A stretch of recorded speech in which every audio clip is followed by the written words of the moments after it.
Supreme court central empowered కమిటీని హైదరాబాద్ పంపించింది. నిన్ననే మేము వీసీ గారిని కలిసినాము, రిజిస్ట్రార్ గారిని కలిసినాము. వాళ్ళు ఎన్నో డాక్యుమెంటేషన్స్ ఇచ్చిండ్రు.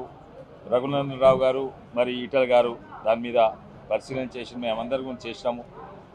ఈరోజు ఎంపవర్డ్ కమిటీ కలిసి మాకు తెలిసినవన్నీ కూడా వారికి తెలియజేసినాము. మా దగ్గర ఉన్న డాక్యుమెంట్స్ అని తెలియజేసినాము. చరిత్రలో ఇంతకు ముందున్న ప్రభుత్వాలు ఏం చేసినాయి, ఆ 25 ఎకరాలు బయటికి ఇచ్చేసిండ్రు.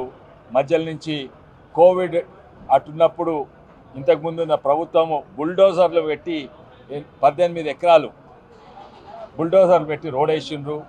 తర్వాత ఇంతకుముందున్న ప్రభుత్వము టీఎన్జిఓస్కు భూమి ఇచ్చింది. ఇవన్నీ కూడా చెప్పినాము. అట్లనే ఆ ఎంఓయూస్ మా దగ్గర ఉన్నాయి, చూపెట్టినాము. ఆ ఎంఓయూస్ ఇన్వాలిడ్ అని కూడా రఘునందన్ రావు గారు తను ఒక సుప్రీంకోర్టు ఇంకా హైకోర్టుల లాయర్, వారు కూడా చెప్పిండ్రు. ఈ డాక్యుమెంట్స్ అన్నీ ఇచ్చిండ్రు. వాళ్ళు ఇవన్నీ కూడా నోట్ చేసుకొని వాళ్ళు తప్పనిసరిగా అక్కడ రిపోర్ట్ అందిస్తారని మేము అనుకుంటున్నాము. తప్పనిసరిగా న్యాయం జరుగుతుంది. మేము అడిగేది ఏంటంటే ఇది విద్యారంగానికి అవసరము, అదే ఇది పర్యావరణం కాపాడాలి.